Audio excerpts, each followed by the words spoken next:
Hi friends, good morning. Welcome to XMB. I hope आप सब अच्छे हैं and you are preparing well for examination. तो शुरू करते हैं आज का हमारा करंट अफेयर जो कि 25 एंड 26 सितंबर 2022 है। Right, so before I begin, as always I keep reminding you कि आप इस लेक्चर के पीडीएफ को डिस्क्रिप्शन से डाउनलोड करना ना भूलो, first thing. And second thing ये है कि शाम को हमारे वेबसाइट से Bpedia को डाउनलोड करो so that you can revise it as and when you required it because revision is the key, right? तो शुरू करते हैं आज का हमारा पहला न्यूज, वो है 9th session of governing body of ITP GRFA concludes. तो देखो, हमने लास्ट वीक में देखा था कि ये जो 6 डे GB9 सेशन है, इसका शॉर्ट फॉर्म है GB9 सेशन। इसको किसने इनॉग्रेट किया था? Union minister of agriculture and farmer welfare, जो कि श्री नरेंद्र सिंह तोमर है। ठीक है, तो अभी ये कंक्लूड हो गया। तो मैंने तब भी बोला था कि ये कंक्लूड होने पे इसके हाईलाइट को हम समझेंगे और देखेंगे। तो वो दिन आ गया है जब ये कंक्लूड हुआ, तो हम देखते हैं हाईलाइट। तो सबसे पहला जो हाईलाइट एंड बहुत इंपॉर्टेंट है वो है federation of seed industry of India. ठीक है, FSSI, इसको आप एकदम याद रखना। इन्होंने 20 लाख रुपए या $25,000 दिया। क्यों? To the benefit sharing fund. ठीक है, बेनिफिट शेयरिंग एक फंड है, उसमें इन्होंने पैसा डाला as the first collective contribution from the Indian seed sector during the GB9 meetings. ठीक है, ये पहला। दूसरा है कि इसी का रीजन को समझते हैं कि क्यों। द BSF मतलब benefit sharing fund is the funding mechanism of the treaty used for support of capacity building, conservation and sustainable use of projects among the contracting party of the treaties. Right, ये हो गया। दूसरा ये है कि एक है ना, ये बनाया गया मतलब एक वर्किंग ग्रुप बनाया गया जिसका नाम है एनहेंसमेंट ऑफ मल्टीलैटरल सिस्टम्स। आप उसको इसको याद रखना है, एनहेंसमेंट ऑफ मल्टीलैटरल सिस्टम। ठीक है, तो इस पे क्या है, डॉक्टर सुनील आर्चक जो कि ICR में national bureau of plant genetic and resource में है, ये co chair along with doctor Michael Ryan जो कि department of agriculture Canberra Australia, ये दोनों ने मिलके ये वर्किंग ग्रुप बनाया है। तो आपको यहाँ पे बहुत सारा चीज याद रखना है। एक तो दोनों का नाम इंडिया को चेयर में है along with Australia, and working group का नाम। तो ये तीन चीज आपको यहाँ से याद रखना है। देन कुछ मीटिंग हुआ है, इस मीटिंग पे सामने ये आया है कि जो फार्मर के राइट्स है, इनके राइट्स को प्रोटेक्ट करने के लिए एक डिस्कशन हुआ जो कि इंडिया से doctor RC Agrawal, M Isabel Bhatta टोरेम नॉर्वे के, इन दोनों ने एक वर्किंग ग्रुप और एक डेलिब्रेशन पे एक रेजोल्यूशन पास किया है कि फार्मर का जो राइट्स है अंडर आर्टिकल 9, एक अंडर आर्टिकल 9 ऑफ क्या, आर्टिकल 9 ऑफ GB9, ठीक है, इसको एग्री किया गया है, ensuring equilibrium and justice. India का ऑफर क्या है? The GB9 welcome the offer of government of India to host the global symposium on farmers right. तो इस पे आगे काम किसने किया? इंडिया ने किया। इंडिया ने बोला कि पूरे दुनिया में एक एक कॉमन अंडरस्टैंडिंग होनी चाहिए, तो इसलिए हम एक ग्लोबल एक मीटिंग करते हैं जिसमें हम फार्मर राइट्स के बारे में, उनके एक्सपीरियंस के बारे में डिस्कस करेंगे, एंड इसको पूरी दुनिया में कैसे इक्वली इंप्लीमेंट किया जाए वो चीज को डिस्कस करेंगे। तो ये है इस पर्टिकुलर न्यूज। आगे बढ़ते हैं हमारे नेक्स्ट न्यूज पे, वो है स्वच्छ वायु सर्वेक्षण। तो ये क्या है? तो देखो, ये 2 दिन का नेशनल कॉन्फ्रेंस है, किसका? Ministry of environment, forest and climate change. ठीक है, MOEFCC शॉर्ट फॉर्म है। एकतानगर गुजरात में हुआ है, जिसको प्राइम मिनिस्टर ने वर्चुअली ये किया था, इनॉग्रेट किया था, वो हमने लास्ट वीक में देखा। तो इसमें ये भी है, during a parallel session on control and prevention of pollution the states were informed regarding guidelines on Swachh Vayu Sarvekshan ranking of cities released under the National Clean Air Program NCAP। इसके अगर हम highlights की बात करें, under the guidance of minister for environment, forest and climate change, the ministry is going to launch Swachh Survekshan that promotes ranking of 131 cities. तो देखो, ये हो गया। यहाँ पे इन्होंने बोला कि स्वच्छ वायु सर्वेक्षण एक होना चाहिए, रैंकिंग ऑफ सिटीज। अब ये किसके अंडर में होगा? नेशनल क्लीन एयर प्रोग्राम के अंडर में होगा। तो इसमें जो है प्रोमोट किया जाएगा कि टोटल जो 131 सिटीज है कंट्री में, ये इसको इंप्लीमेंट करें। सिटी एक्शन प्लान्स, ठीक है, as a part of the national clean air programme. तो इनका टारगेट क्या है कि जो एयर पोल्यूशन है इसको रिड्यूस करना है अप टू 40% बाय 2025-26। तो देखो ये जो 131 सिटीज है ना, 131, इनको टोटल 3 कैटेगरी में बांटा जाएगा, 1, 2, 3 कैटेगरी, ठीक है। जो 3 कैटेगरी है इसमें से 47 सिटी को फर्स्ट कैटेगरी में डाला जाएगा with population more than 10 lakh, and 44 cities जो है वो सेकेंड कैटेगरी है with population between 3 to 10 lakh, and third group में 40 सिटीज को डाला जाएगा जिसकी पॉपुलेशन है लेस देन, ठीक है, लेस देन 3 लाख। तो ये आपको याद रख लेना है, 131 सिटीज, पहला ग्रुप 47, दूसरा ग्रुप 44, तीसरा ग्रुप 40। बट पैरामीटर्स क्या है? पैरामीटर्स है पॉपुलेशन, 10 लाख प्लस, 3 से 10 लाख और 3 लाख से नीचे, राइट।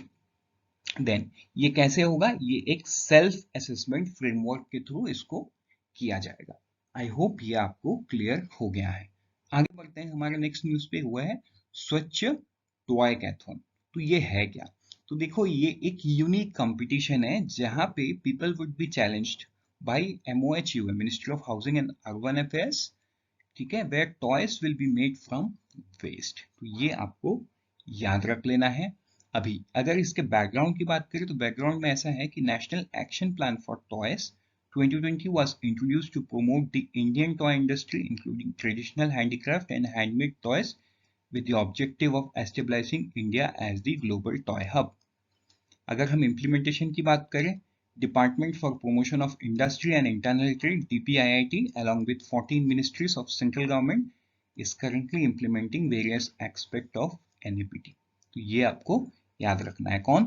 14 मिनिस्ट्री एंड DIPIIT, ठीक है। अभी इसके रीजंस को देखो। इसका जो रीजंस है, एक तरफ है कि टॉय का जो डिमांड है वो ऊपर जाना, दूसरा तरफ जो है सॉलिड जो वेस्ट है इनको कैसे मैनेज करना।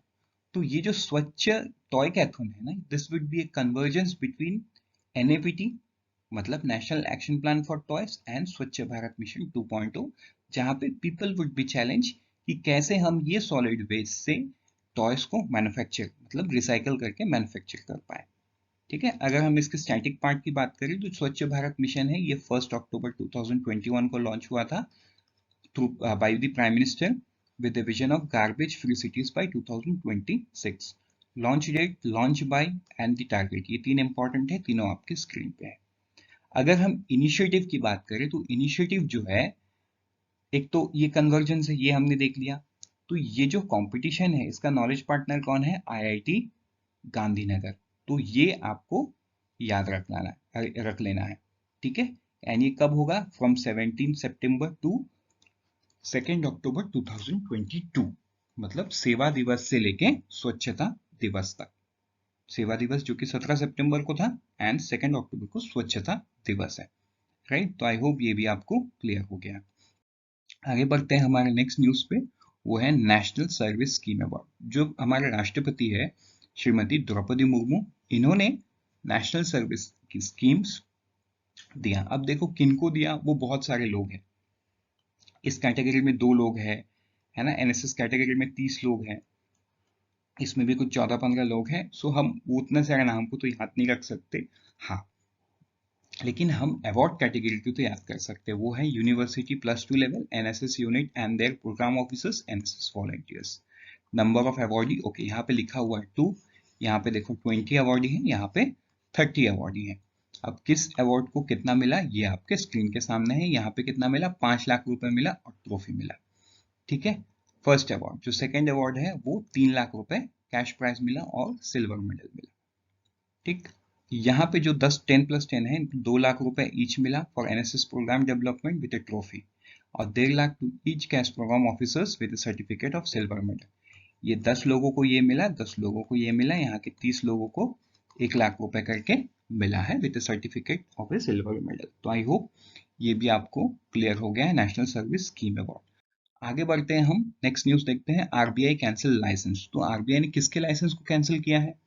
The Lakshmi cooperative bank limited, Solapur, Maharashtra. एक तो आपको ये इंफॉर्मेशन याद रखना है, दूसरा है सेक्शन, ठीक है। मतलब क्यों आरबीआई ने इसलिए इनके लाइसेंस को कैंसिल किया क्योंकि आरबीआई के डेटा के हिसाब से इनके पास एडुकेट कैपिटल नहीं है और इनको अर्निंग प्रोस्पेक्ट भी नहीं है, ताकि मतलब ये बैंकिंग बिजनेस में रहे। तो ये जो इंटरेस्ट ऑफ द डिपॉजिटर्स है ये इनको प्रोटेक्ट नहीं कर सकते, एंड अभी इनके पास जो कैश है या जो भी एसेट है थ्रू विच दे कैनॉट पे डिपॉजिटर्स इन फुल। तो और बैंकिंग मतलब कोई नया प्रोस्पेक्ट ही नहीं है, तो बैंकिंग बिजनेस में कंटिन्यू रहने का कोई मतलब नहीं है, that is why RBI has banned it on the section of section 11 and section 23 22 3D read with section 656 of the Banking Information Act। ठीक है, तो ये सारे सेक्शन बैंक ने कंप्लाई नहीं किया, जिस वजह से लाइसेंस कैंसिल हुआ। तो आपको ये सारा इंफॉर्मेशन याद रखना है। आगे बढ़ते हैं हमारे नेक्स्ट न्यूज पे, वो है आरबीआई एक्शन। आरबीआई किसके अगेंस्ट में एक्शन लिया? Mahindra and Mahindra financial service limited के अगेंस्ट में एक्शन लिया under section 45(1)(b) of the RBI act 1934। तो क्यों लिया गया है? सिंपल सा बात है, यहाँ पे रीजंस तो बहुत ज्यादा सामने नहीं है, लेकिन महिंद्रा एंड महिंद्रा फाइनेंस को ये बोला गया है कि आप अपना जो रिकवरी है वो किसी थर्ड पार्टी के थ्रू ना कराइए। तो यही एक्शन है। The NBFC may continue to carry out recoveries of रुपये through its own employees, मतलब थर्ड पार्टी के थ्रू उन्होंने बंद करा दिया है कराना। तो यहाँ पे एक इंपॉर्टेंट चीज नोट करने का ये है कि Mahindra and Mahindra financial service किससे रिलेटेड है? आनंद महिंद्रा, आनंद महिंद्रा से रिलेटेड है, एंड आनंद महिंद्रा आरबीआई के बोर्ड में है, राइट। तो ये इसीलिए ये न्यूज थोड़ा सा यूनिक हो जाता है। सो जो पर्सन उनके बोर्ड में है, गवर्निंग बोर्ड में है, तो उन्हीं के कंपनी के अगेंस्ट में एक्शन होता है। So this shows the transparency level of reserve bank of India, right. तो आगे बढ़ते हैं नेक्स्ट न्यूज पे, वो है झूलन देवी।